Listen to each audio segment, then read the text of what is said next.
welcome back to another episode of Stripped by Sia, your podcast for strippers, sex workers, and all the fancy naked people in between. I'm your host, Steph Sia, aka Kimchi. At the time of recording, I just danced for the first time in about 4 months, and it was very strange. That might have been one of the last times I'll be dancing.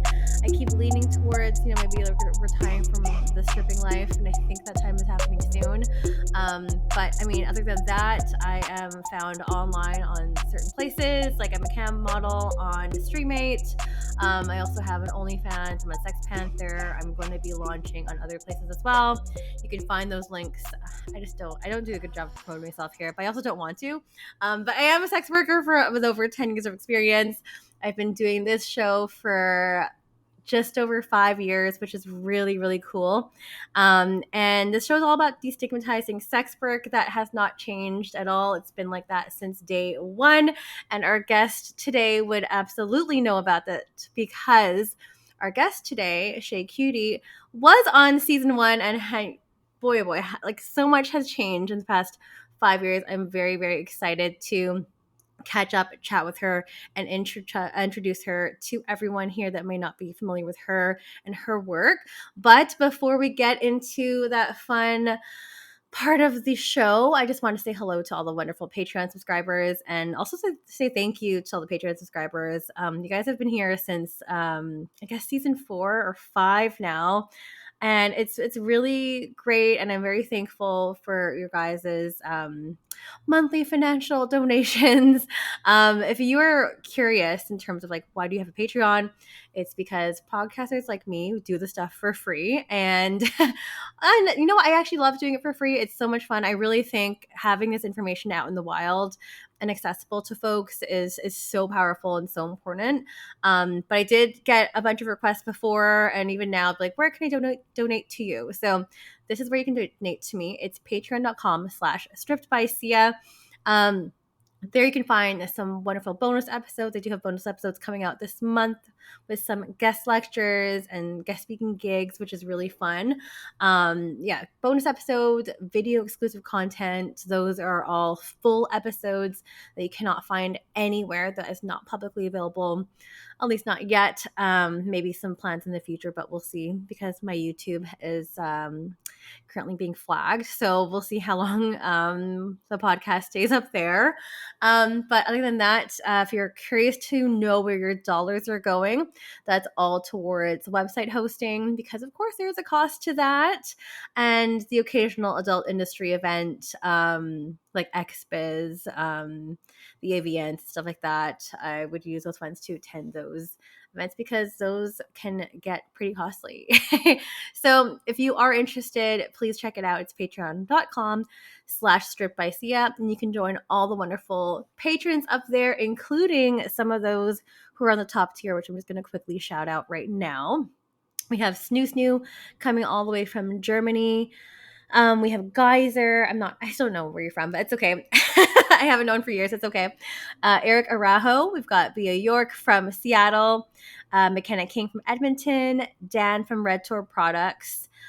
Dale Flood from Vancouver. And we also have Reina, our newest one, from Sweden. Thank you so much again for all of your donations there. I hope you guys are enjoying the content up there. And for anyone listening, feel free to go hit that subscribe button. But fast forwarding, we're not talking about Patreon for the entire hour, thank God. We are talking about having tough conversations today. And as sex workers, we go through tough conversations all the time, but some conversations can be harder than others, which is why I brought today's guest, who, as I mentioned, was on season 1 way back in the day. She was our first cam model that we interviewed way back in season 1. She was speaking about her time on MFC, and I was going to introduce her again as a cam model, but I know that ShaeCutie has a few updates for us today because 5 years has passed. Kids are in the picture as well. Kids are growing up. We're also going to be talking about how to talk to your children about sex work and sex in general. And you know what? She has learned from this entire process and this entire sex work journey. So there's a lot to cover today over the next hour in a bit, but I'm so excited to welcome back ShaeCutie back onto the show. Thank you. Hi. Hi, it's so good to have you again. I'm like so happy when I get to reconnect with guests again. And, considering like when we did season one, that was so different. You like came to my apartment, it was still an in-person thing.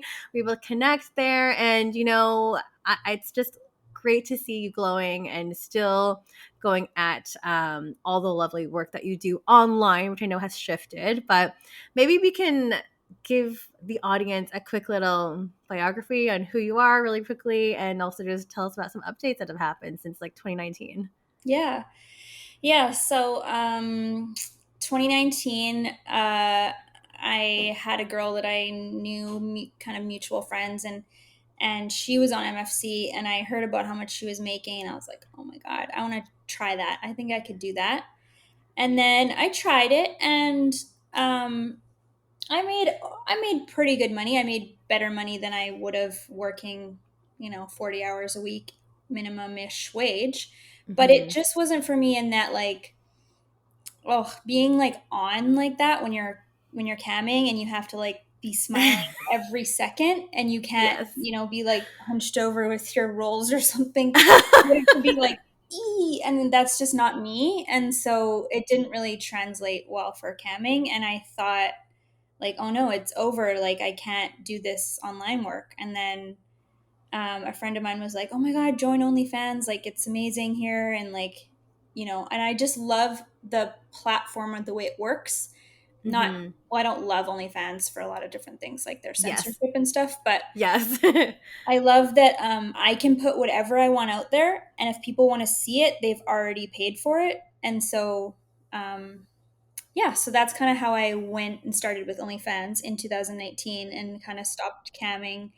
And and then a little bit about me is like I'm 36 right now, and yeah, I have two kids, school age kids. I'm married, and um, yeah, Yeah, I mean that's just a little nutshell about yourself. yeah, Like, yeah, I mean things have definitely changed. I really feel like, and we've talked about this before, but like with COVID, that has changed a lot of how us as sex workers we have conducted our business. Caused us to really shift in our business, caused us to move our businesses online if we haven't already been online. But now being online, chronically online for some of us, sometimes it can be exhausting too. And like I've talked about this before too, but seeing like working as a cam model is really exhausting at times when I have people asking like, why aren't you online more? I can never catch you. You're like a rare Pokemon that I can't catch.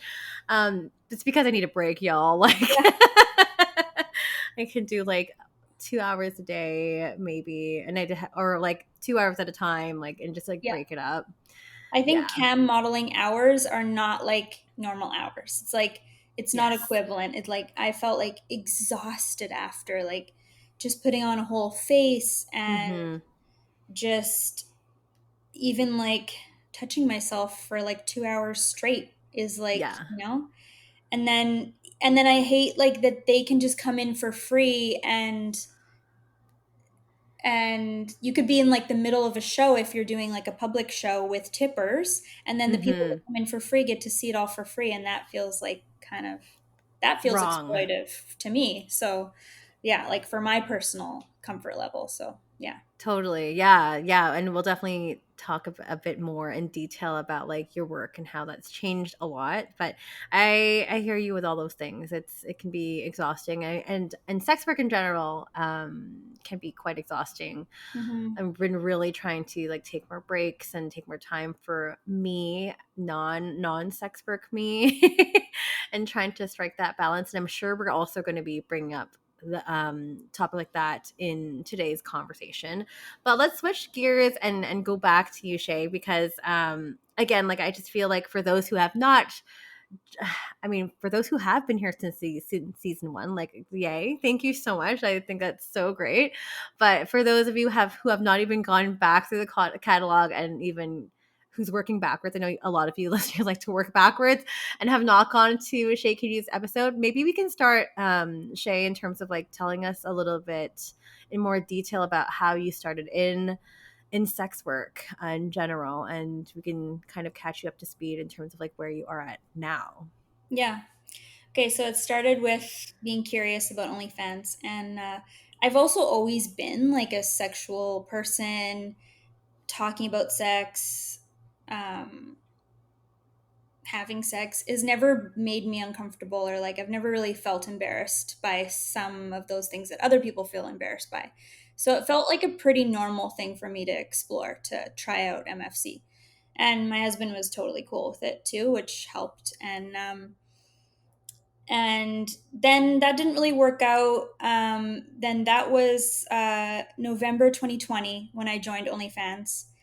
And um, I joined OnlyFans, started a Reddit, and started everything at once. I kind of wish I grew my social media and then started an OnlyFans, but I didn't do it that way. I just did it all at once, and then now I do. Now it's been 4 years, and I do just about, and I do OnlyFans.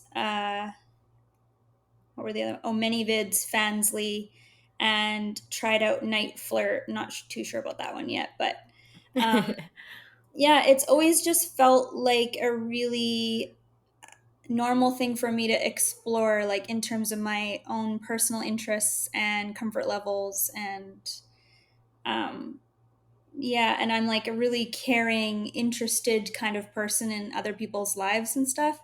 So I know sometimes I've probably scared away some regulars because they're like telling me their problems, and I'm like, you should talk to your wife about that, not me. Yeah.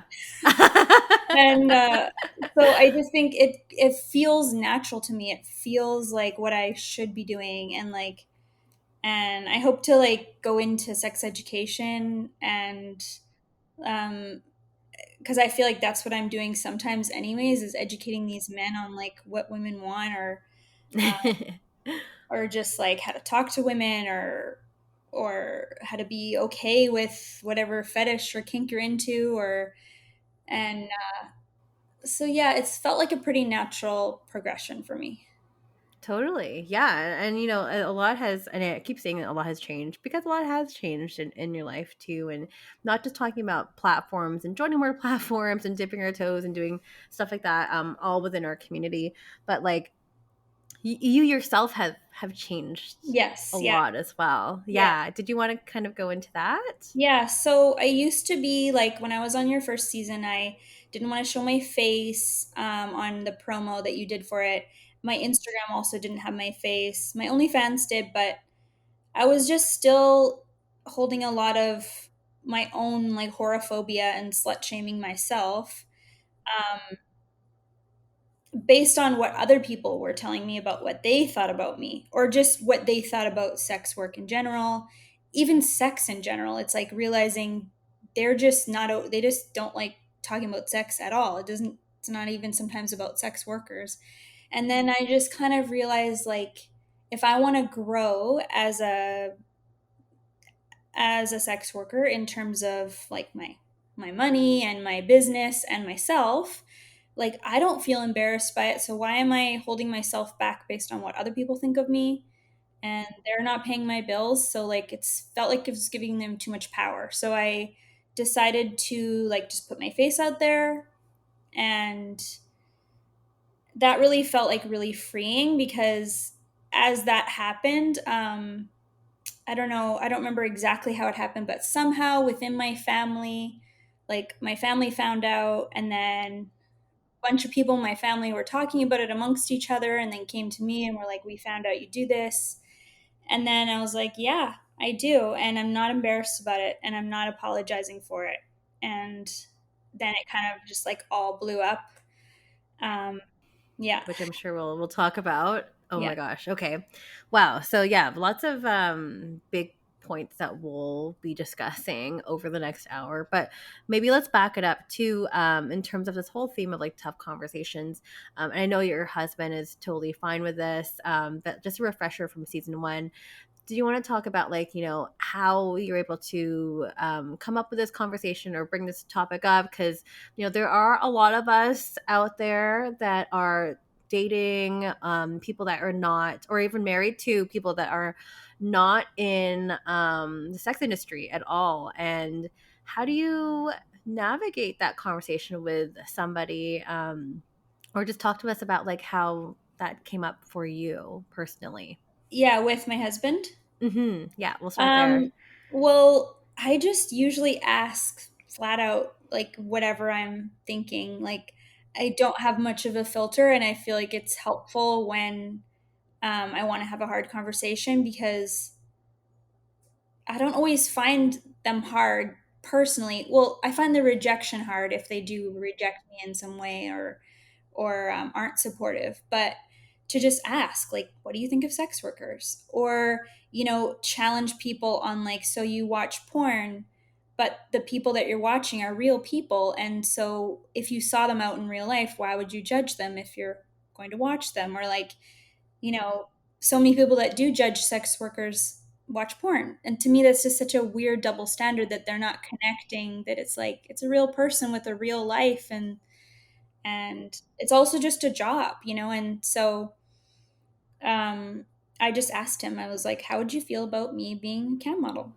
And then he was like, there's cam couples, right? And I was like, oh, okay. Yeah, I do remember that in our conversation before too. Yeah, so we did some of it together, and he's on my OnlyFans a lot as well, and we both just have a lot of fun with it because we have a great sex life, and we're both comfortable putting it out there, I guess, for people that want to see. And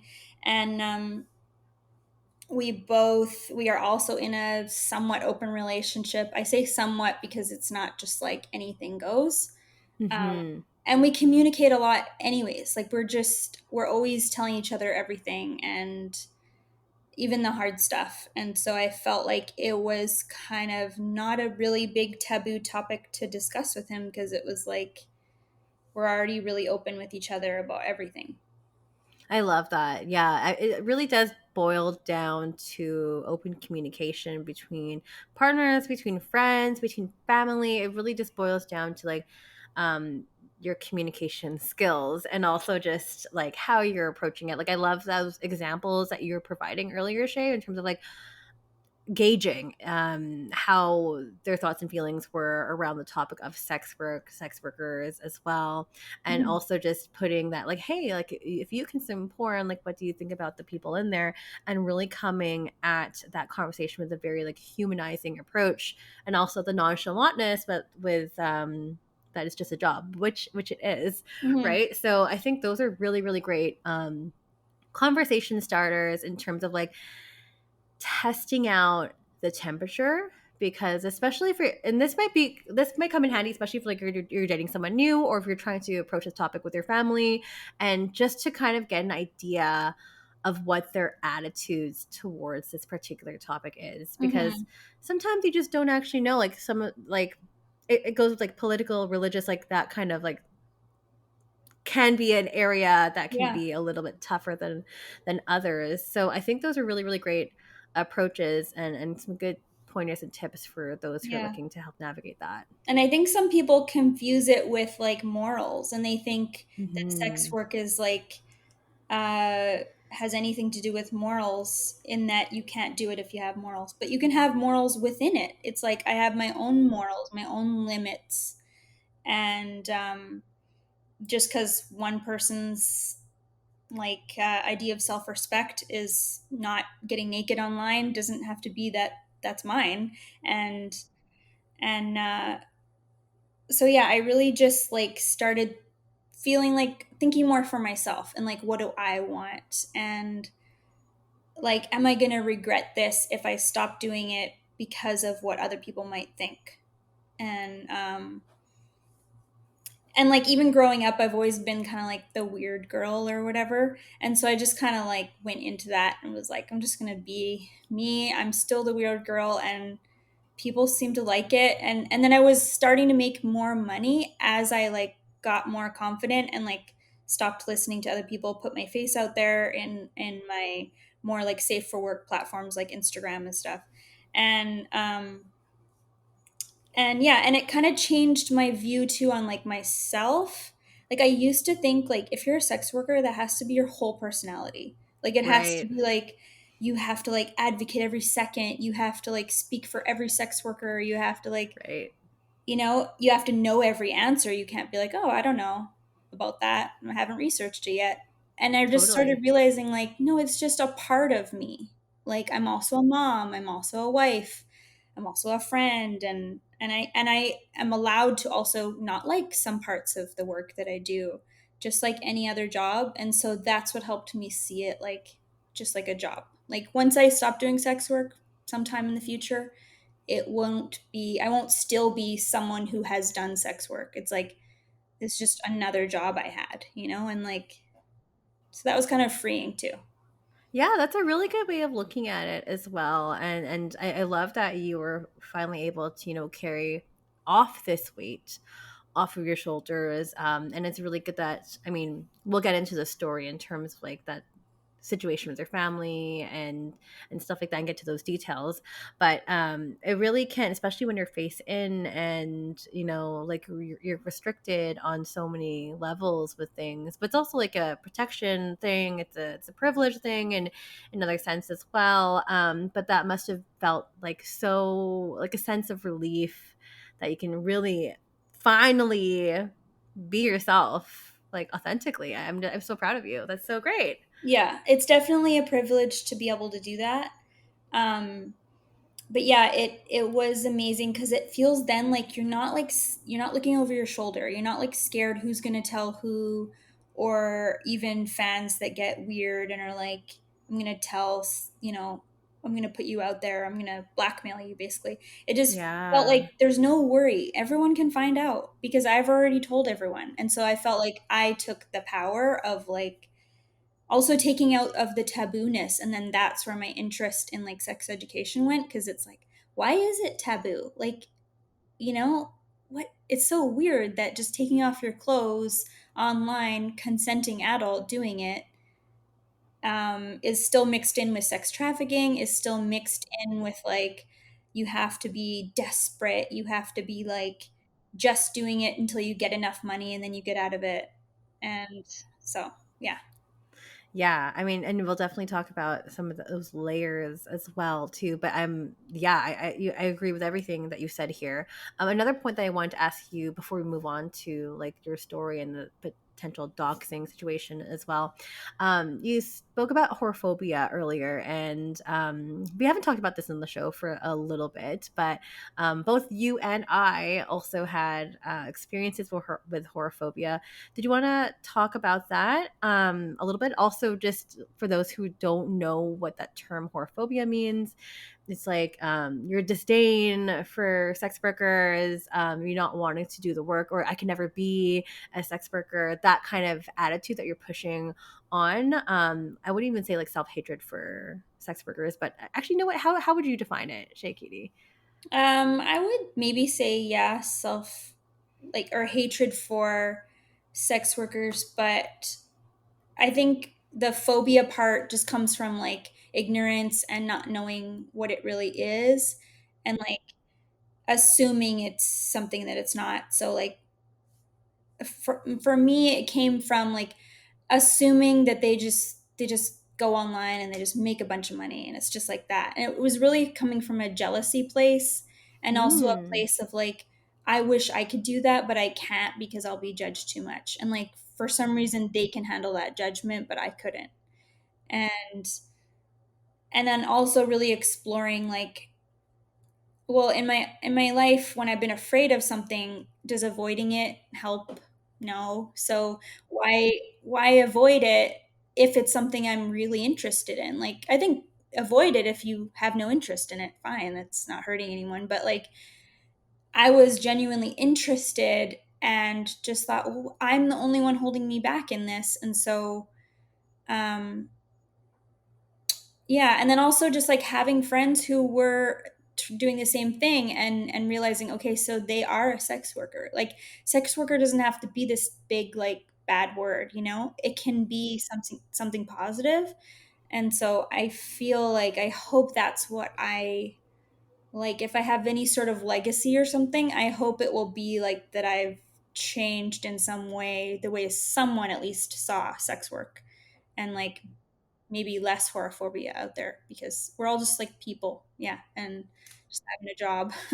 Yeah, Yeah, totally. And like this is attitude too, and I should have kind of elaborated on it a bit more. This horophobia actually goes and can sometimes go in within our own community as well, or um, hatred or jealousy against other sex workers or other forms of sex workers. totally. Like that runs so deep and goes hand in hand with like the hierarchy, which is depending on which kind of model you're looking at, it's kind of like a pyramid in terms of like the one that I refer to a lot in like my guest lectures is like non-contact type sex work at the top. So maybe cam modeling might be at the top and then goes down to like stripping and maybe like being a sugar baby, indoor sex work, and then outdoor street survival sex work. Hmm.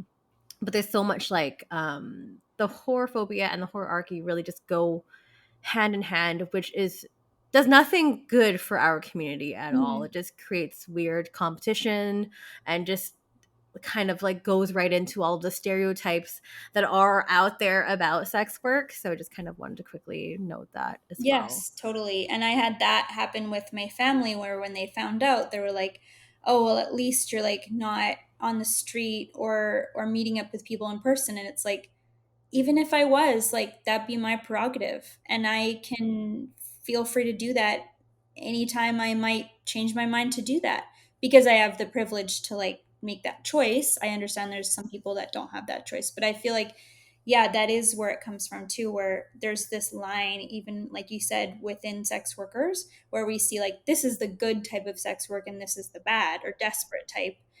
And anyone would do anything to support their family. Like we could all get desperate at some point, and even within other careers and stuff. And so, yeah, that's an interesting point. Yeah, and one that definitely needs to always be brought up. Mhm. Yeah. Just there's so many that is it's so dangerous. And I like when I had that was like way back when I first started like stripping. Like I had this already like five, maybe like 4 years into like sugaring, and then I was doing stripping.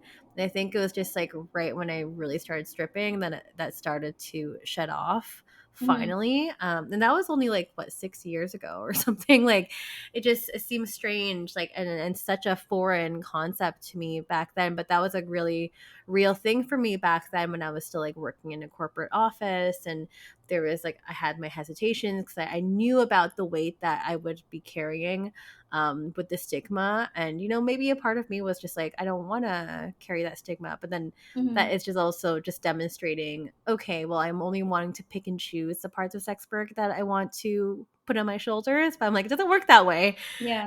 Yeah. Yeah.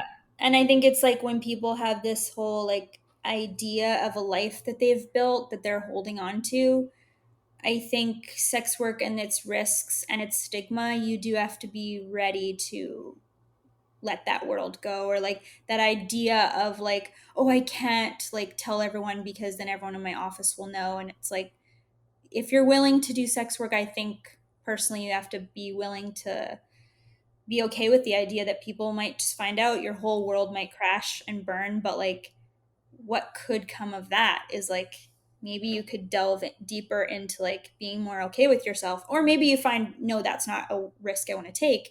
But yeah, for me that was something I wanted to do and explore. Yeah, definitely. And that's always like a thing when, I go to these universities and talk with people, and they're always just like, get private messages later and they're like, oh, I want to get into sex work. But I'm always just like, make sure that like you're comfortable with the fact that you might be outed or doxxed at some point. Your information can get out there. All those risk factors are something you should definitely take seriously, but also like not just that's the stuff shouldn't go over your head Yeah. basically when Yeah. you're considering the work.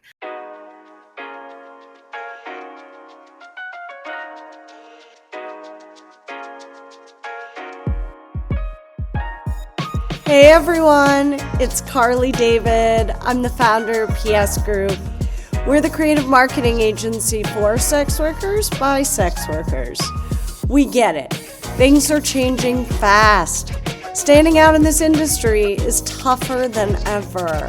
But whether you need a killer website, eye-catching graphics, merch design, pro-level video editing, we got your back.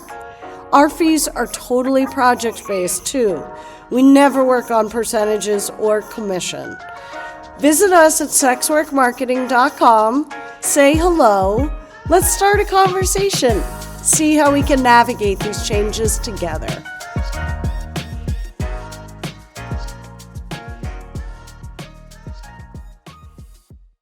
But going back to you, Shay, I'd love to kind of pivot our conversation, and we're kind of like picking at it earlier, but talking about coming out to your family, because this is just such a topic that I feel like majority of sex workers are faced with in terms of like, do I make the choice to talk and be open with my family? Is this choice being taken away from me, and am I about to get doxxed by someone because someone's trying to blackmail me or threaten me? Or some people are just like, it's just not worth the risk. And I'm in that personal boat, but I'd love to hear your story if you're happy to share with it, the Yeah. audience. So um basically there was some gossiping that happened within my family where I told someone like that I was doing sex work. They told um someone else, they told someone else, they told someone else, all within my family. Then finally someone came to me and said, "So we've been talking about you and everyone knows." And it just felt really violating, like, so no one thought to like say to anyone, "That sounds like none of our business," or, "Oh, I'm so glad she's figured out a way to support her family," or like, "Oh, maybe she's really happy." Like those are comments I wish would have happened instead of just like, "Oh, I can't believe," like, "Oh, I would never," people love to say that. Yeah. And it's like, I don't know, I would never be a waitress because I would hate that job. Like, but I wouldn't say that to a waitress. Like, it's just, why does sex work have this thing that we think we can share with people that we would never do it, or like it's beneath us or something? And um, so, yeah, when that person called me to say that, everyone had been talking about me and my family, I just came clean and was like, "Yep, I do it." And then they were like, "Oh, well, you don't have like sex." I don't know if I could say that, You but can they say it, don't. yeah. It's fine. Yeah, you don't have that on there, right? I'm like, "Yeah, I do." So I just, at that time is when I'm like, "No, we're not having any more like limits of like." Also, then I felt like I would have to keep track of who I've told what to, who knows what. And I just like didn't want any more of that. I was so tired of like trying to keep everyone else comfortable when no one was really worried, I felt like, about keeping me comfortable in terms Yeah. of like what's she comfortable sharing. And that's the thing with sex work too, is it's kind of like glorified, or like, what's that word, like where people want to look in and ask all these nosy questions yet they judge all your answers. Yeah, And so I definitely. just put it all out there and was like, I'm going to share what I'm comfortable sharing, but yes, it's explicit, it's not safe for work, don't look at it if you don't want to see it. Like, don't search my name if you don't want to see my stuff, because you will see like fully explicit stuff of teasers I put on Reddit and stuff. And I told my whole family that, like even my grandma. Oh my gosh, this Yeah. is so wow, this is so brave of you. I mean, how so this person called you and said like, "Hey, we have been talking about you. This conversation happened." What was kind of the next step after this? Like, because you mentioned you did tell your entire family. Like, how did you come up with the courage to do something that big? And Well, yeah, before that conversation, I had already told my mom and my dad, um, and been fully honest with them. And their support, like unwavering support, I think was what gave me that confidence to launch into like, I'm just going to tell everyone else.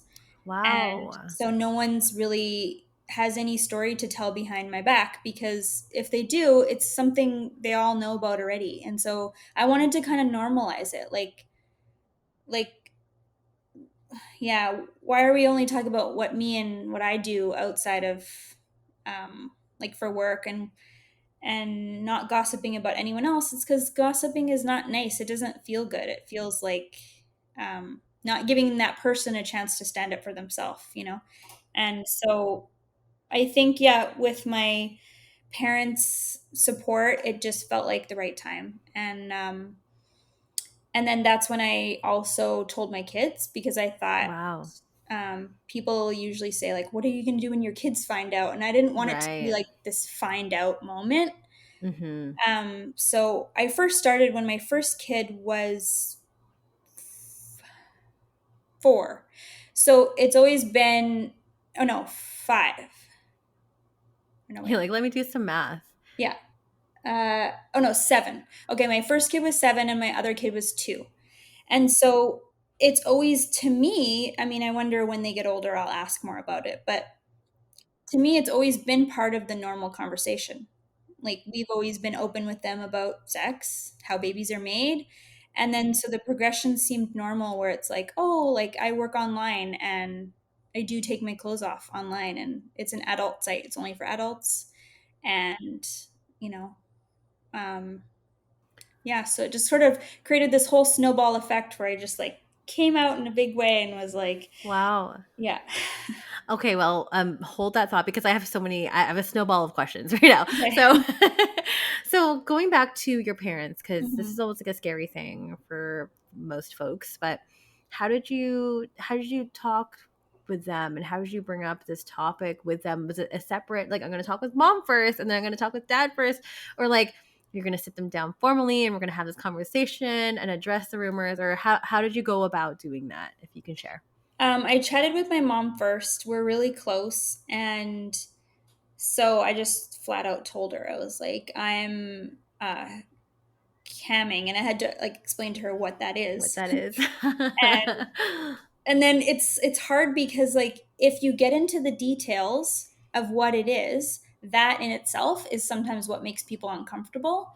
So I feel like you Hmm. have to have a conversation before you even go into it, of like, I'm about to talk about sex and I know that makes you uncomfortable. So if you don't want me to talk about it, like, don't ask questions you don't want the answers to, you know? 100%.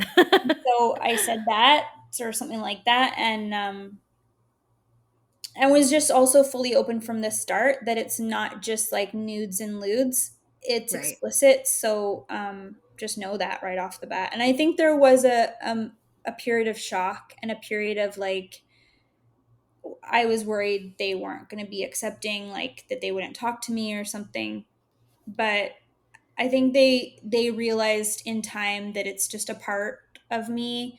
It's just something I do. And also, I said to them, like, there's so many jobs that exist that didn't exist when you were out there getting jobs. And so, like, it's just a new part of the world. And I love it and I'm excited about it. And so I think they saw that and thought, like, so they're happy for me. And Wow. and That's also, a good way of doing it too. yeah, yeah. And we also just, like, agreed that we won't talk about the details about it, because their comfort level for sex and talking about really intimate things like that is, they're just not those type of people. So that was a learning curve for me, because I am really open. So, like, and it does suck sometimes when I have a big, like, when there's something to celebrate within my work, I can't really tell them about it. And I had to, like, mourn that, like, they aren't going to be the people that I go to be like, someone just tipped me $1,000 to take a day off. Like, I really Yeah. wanted to tell them that, because that really happened, but Yeah. I couldn't. And so, yeah, you just gotta kind of find your group of, like, people that you can go to with that exciting information. I love that. First of all, that's an amazing. That's awesome. Yeah. Congratulations. That was fans and listener people are listening. Take note right here. But yeah, like I hear you with that in terms of, like, unable to share these milestones, these great days, and to like celebrate the really great parts of our industry, which is why I think it's so great that we have the community out there, because I just feel that the community is super strong and connected and are our best cheerleaders to be honest. So it's having this other like chosen family in this line of work, I think is really important in terms of like having another stable pillar of support, because oftentimes in this aspect of our lives, in this type of work, like we are not largely not able to share that with like even some close friends Yeah. and family members. So mourning that process, as you put it, I think is it's sad, it's heartbreaking, but kind of needs to be done in order to still further preserve those relationships, because you still want to have a relationship with your parents Yeah. and your family, right? Yeah. Yeah. Yeah, and we had a really close relationship before.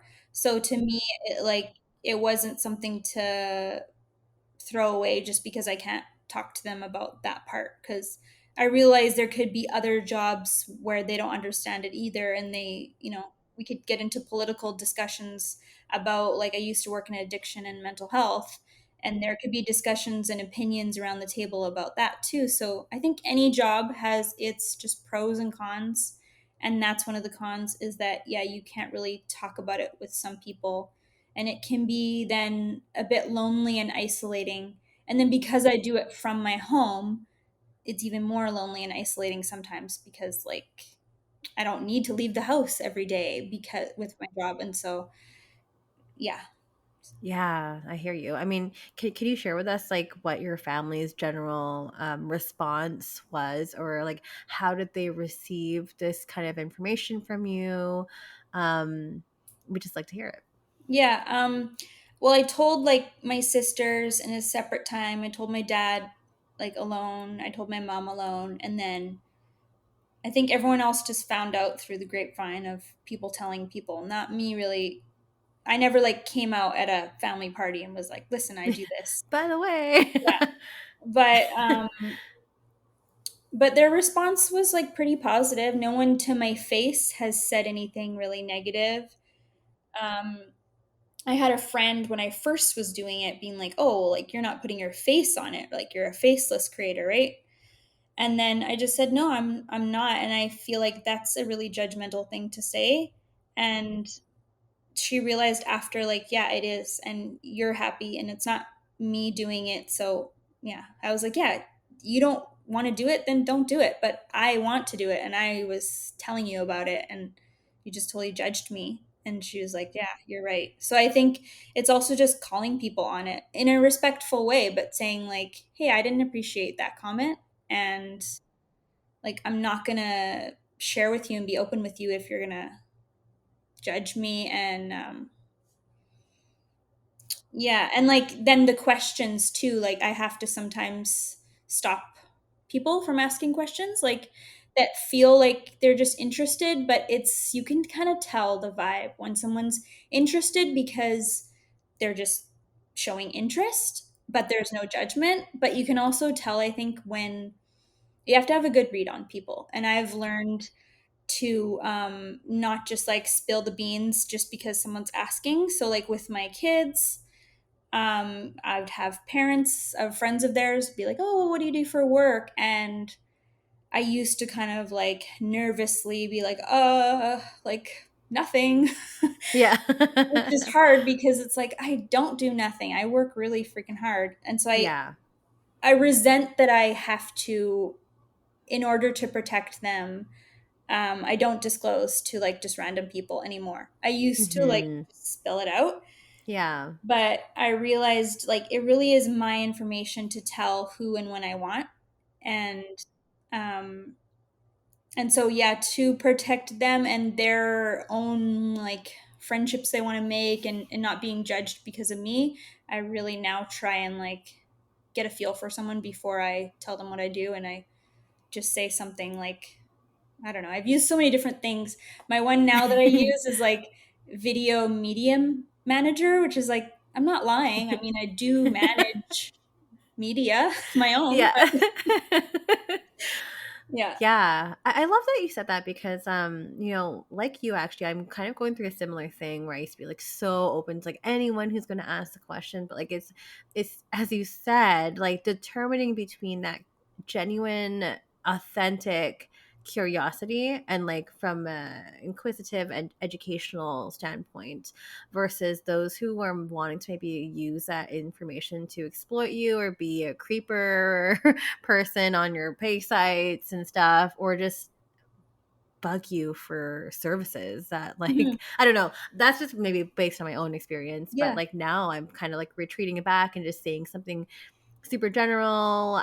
Like what I say is like, oh, I'm like a freelance content creator, which is completely true. Yeah. And like it helps that I have a YouTube channel so they don't like stop asking questions after that, which is nice. But I mean, we all have to kind of wear these masks in certain areas or have to draw up our boundaries in order to kind of protect ourselves. And I'm learning that, putting those walls up is actually a better thing for my mental health, at least Hmm. lately.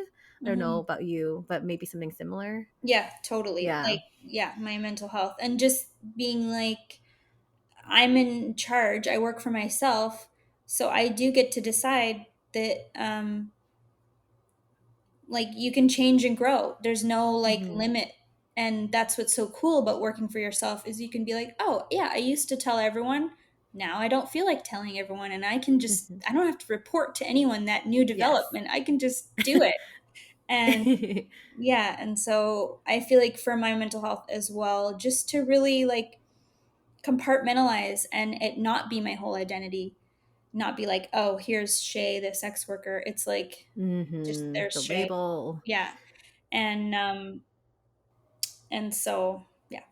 Yeah, I mean, you said something about earlier. We were talking about like judgment, and people coming at you with judgment, and your friend that said something that was, actually that's kind of offensive. That reminded me of something that happened to myself too, like a really, really, really close friend, or who I once considered close, no longer close anymore, had said something to my sister. And it got back to me, obviously, because my sister's going to tell me what she said. And it was something along the lines of like, oh, how can she even think about becoming a mom with the work that she's doing? And I know that a lot of you listeners had commented on that. That tweet went kind of viral. But I mean, I think that would be like the perfect segue to talk about because you do have children, Shay, having those tough conversations with your kids. And I know we kind of lightly touched on it earlier, but I would love to hear how you're able to approach that conversation in terms of talking about sex work with your kids. And we can even talk about in general, talking about sex with your kids too. Yeah. Yeah. So for me personally, sex has never felt like a taboo topic. And so I always wanted to raise my kids with that idea too. Like things are easier to talk about if they're just normalized and talked about more openly and without judgment. And so and because even before I got into sex work, my husband and I had this somewhat open relationship, there was always the thought of like, what about when our kids ask us about have we had other partners, or like, kids just ask the most wildest things that you think, oh, they'll never ask about that. They do, and they have. So I wanted to have an answer ready. And I didn't want to be the type of parent that's like, oh, they'll just figure it out. Because I think Right. kids make up stories in their head that aren't always true based on information they think is correct, but it's not always right, right?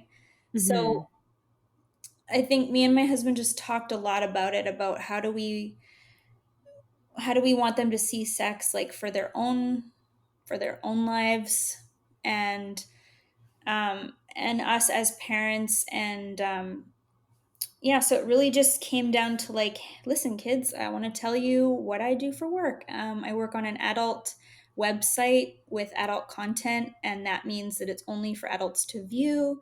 And I don't say like I'm having sex on there because I don't think they're ready for that, but I have said to my older kid who's 12 now that I am on a site called OnlyFans, and I explained that that's an adult site where adults engage in like intimate activity. They're sometimes naked. That's kind of how I've described it. And I just said it that way because I'm pretty sure like if I'm doing OnlyFans at my age and there's tons of other parents my age at their school, I just have a feeling one of the other parents is doing something similar. Like I just think so. So I was thinking that as they get older, they might hear that OnlyFans word kind of thrown out. And I didn't want them to think like, oh, my mom like is doing something like that, but she would never do that. Like I wanted Mm-hmm. it to be super clear, like I am doing that and there's nothing Yeah. wrong with that. Yeah. And what I've said to them is like, people might judge me for it, and then they might judge you for it because I'm your mom. And so you just want to be careful about who you're telling that to. And it's not everyone's business. Like, Yeah. it's kind of like how much money we make, or anyone makes. It's kind of a private thing that you don't really just disclose, and there's no need to. And even if someone's asking, it doesn't mean you have to answer. You can say, like, Yeah. oh, my mom keeps that private, what she does. I And love that. so that's what I've said. And yeah. That's such a great way of approaching it. I'm so impressed with how you're addressing these conversations because, I mean, since the last time we talked, I actually work on a team of sexual health educators as the online operations manager. But I actually had to.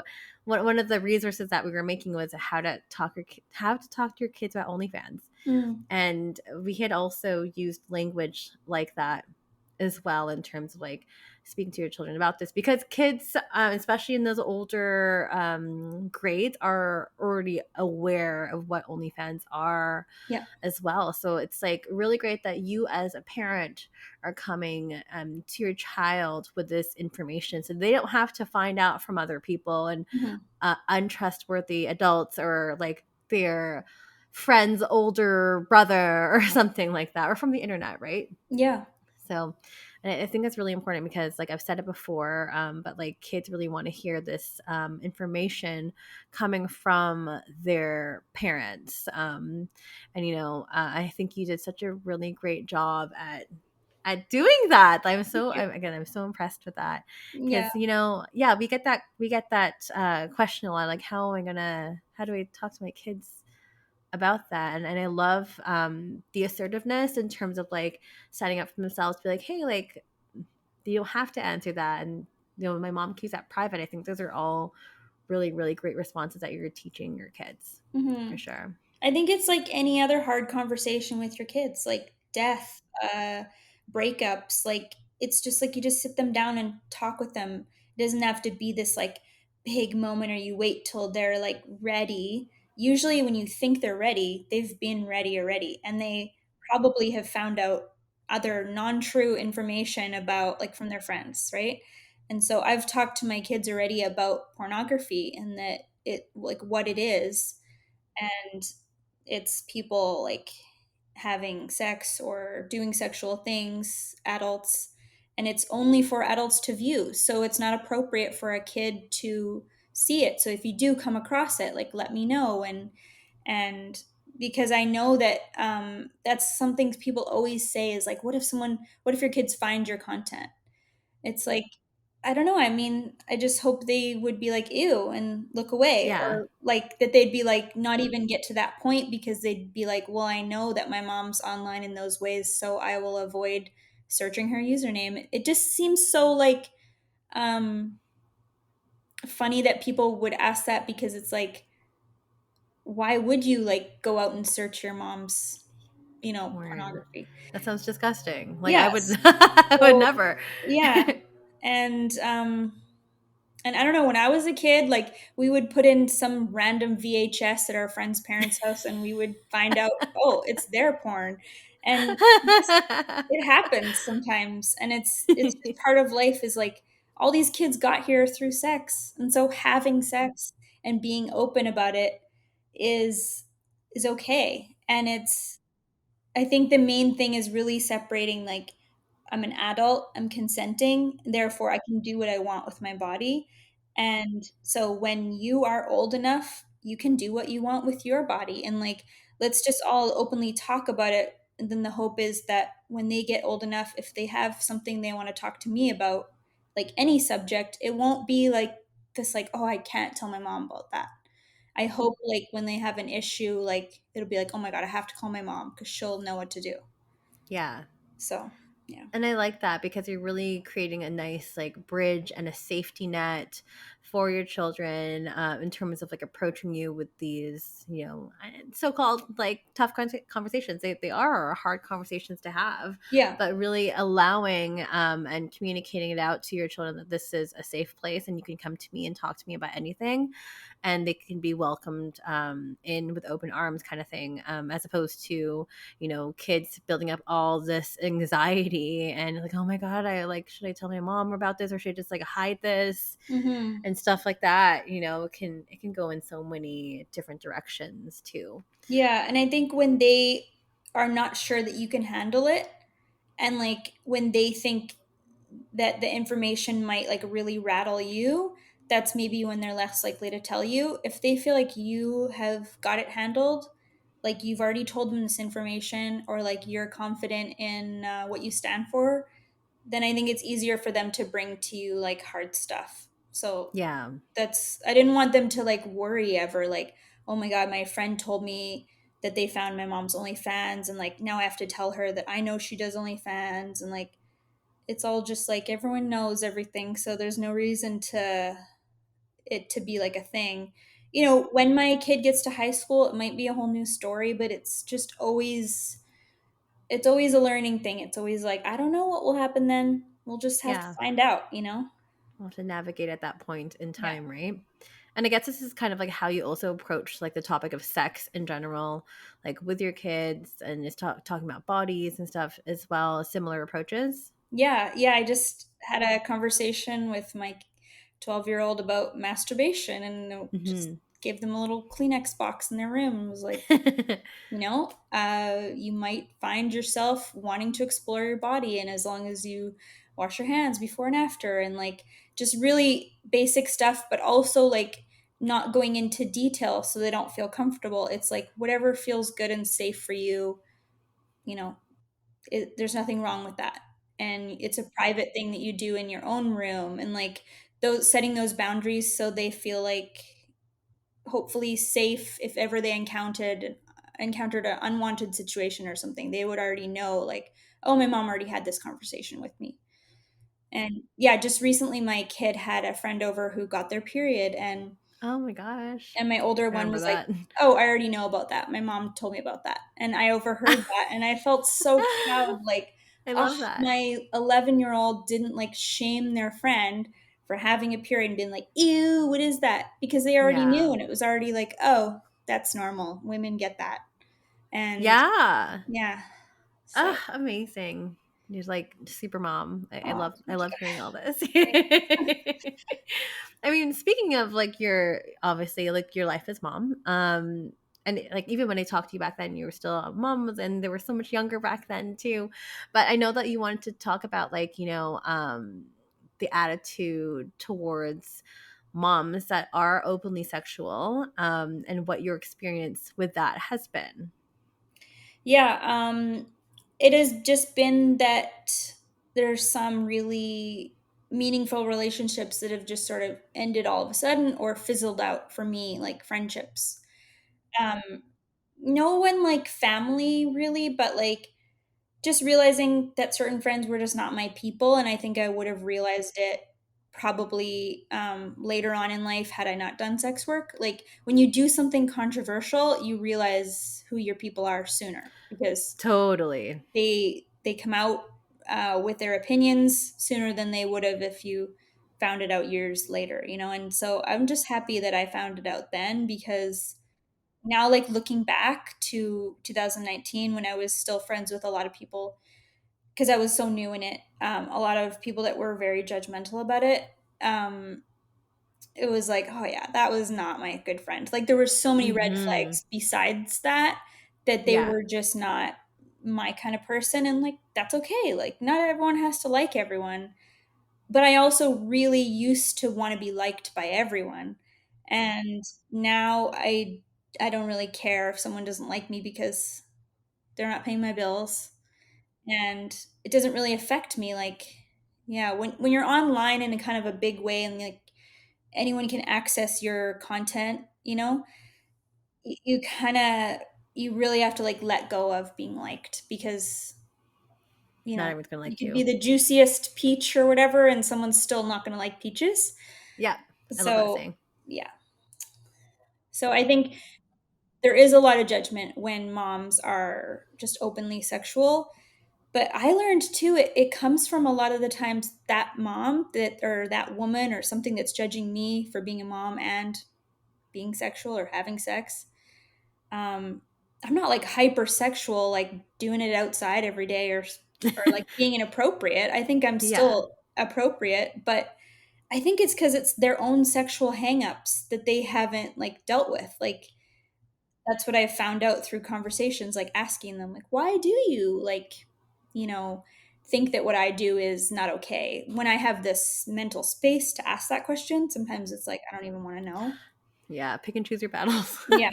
But sometimes when I explore with them, I find out, oh, it's because like they aren't having sex with their husband and they think it's their fault, or they wish they could do sex work, but they don't feel like they can, or their husband's addicted to porn and so they're like resentful towards anyone that does that, or it's all these things. It's like, oh, that's actually your issue, not mine. And Yes. so I don't have to take it on. Oh yeah, absolutely. Do not take that on. You don't Yeah. have to take that on. We don't want to take that Yeah. on. Unless you're paying me, then I will happily take it on. But A little different. A little yeah, different. yeah, I mean, given all these conversations that you've had with so many groups of people, it's not just like it's family members, it's close friends, people that were that are on their way out in terms of friendship. It's talking to your kids. Um, I mean, what have you learned from all these experiences and all these conversations that you've had given your time in the industry? I think I've just learned like that I'm really multifaceted, and I'm so many different parts of myself, and like I've really kind of grown to like myself more and love myself because I'm so many. I can do and be so many things. Like I can imagine something that I want to be, and then I can be it. And so I think I've learned more about myself and like self-love, and self-love isn't just like having a bath with candles. It's really like do I like myself and do I enjoy my own company? And I think I do now more than before, and especially because I didn't stop because of what other people thought. I think I really would have hated myself for that, or just like been resentful at the world that I let the world stop me from doing something I wanted to do. And so, even recently I was like, oh, maybe I want to retire. I had like a bad week or day. Mm, it And then happens. I know, and then I was like, actually, no, I love it because like the other day I took a whole day off to bake my kid a cake for no reason. And I love that, like, you can, I feel like with sex work, if you build up your platform, then you can take like multiple days off. You can take weeks off. I just went to Europe and made money while I was traveling, but didn't actually work while I was traveling. And Yeah. so that passive income is really something I don't know now if I could ever give up in a way. It's Yeah. just sometimes the judgment and the stigma and the repetitiveness, like any job, just gets to me. But Yes, of um course. but I do love it also for like the freedom, and yeah, the freedom I have to Flexibility. do. Yeah, exactly. Yeah. Yeah. Yeah. I mean, it's so great. Just hearing about your experience and like, in comparison with our first conversation, those so many years ago, and then just it's 2024 now, and just hearing about like where you've come and you've grown so much. And I'm happy to know you as a person. And I'm so glad we had this conversation today, Me Shay. too. Thank you. I'm sure a lot of listeners are also nodding in agreement and saying yes, and are also probably have had a lot of these similar conversations or have found themselves in similar situations. I just wanted to share a couple things that, some comments that came about when this episode came, in terms of like, oh, like, how do you have these conversations and how do you come out to your friends, your colleagues, your coworkers, all that kind of stuff. I'll just say a couple things here. I'm not going to say all of them because a lot, but the first one here is like, I had no choice. An ex was going to out me anyway. That can absolutely be the reality for so many sex workers out there. Everyone in the family knows and is extraordinarily chill and supportive. I'm extremely lucky for that. And I love hearing stories like this. It's so great. It's a little bit different than my story, but that's okay.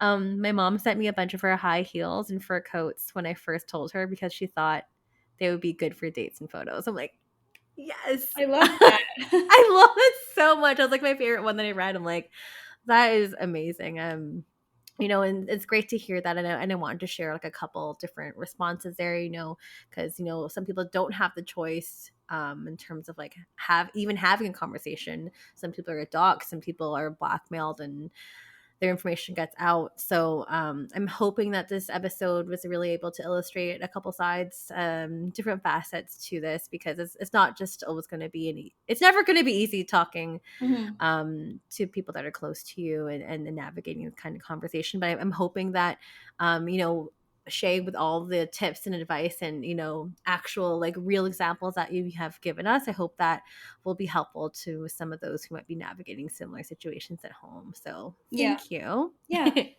course. But before I let you go, where can we all find you? You can find me ShaeCutie on Reddit, ShaeCutie XX on Twitter, ShaeCutie on OnlyFans, ShaeCutie MFC, it's an old username, on ManyVids, ShaeCutie on Fansly. Yeah. That's it for now. That's it for now. I'm sure I'll do more because, of course, why not work more? And for everyone else listening at home, if you want to get in touch with myself, it's Stripped by Sia on X, Stripped by Sia podcast on Instagram. You can find me on YouTube. Again, my Patreon is patreon.com/Stripped by Sia. If you want to get in touch with me, I'm most active on X. But if you are looking more so in terms of like, I want to be on the show, I do get a lot of DMs, but like, I'd really love to revert you to my website, strippedbysia.com. There's a contact button there where you can fill in a form and tell me all about your episode. And please come with points so I can really help better visualize what kind of episode you want to bring to the table and to the forefront, especially topics we haven't done ever. I mean, there's over 220 or so episodes, at least the time of recording there is. So yeah, please send me all the things that you might have in your mind, and we can hopefully develop an episode together. But if you have been listening and you like this kind of stuff, please rate 5 stars on Apple. You can also rate 5 stars on Spotify. There's some couple like engagement questions that are on there that I put on every single episode. There's also reviews that you can write. I read them all and I think they're great, and that also helps with discoverability for other people and other sex workers to find this show. So do your homework so more people can get access to it. That really helps a lot in the long run.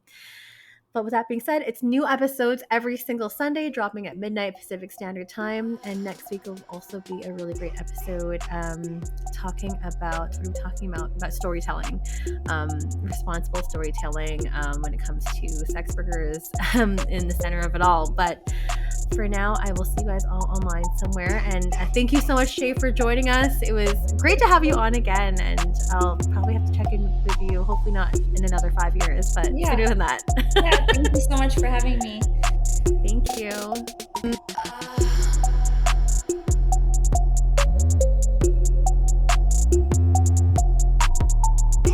You're listening to Stripped by Sia, hosted, produced, and edited by Steph Sia.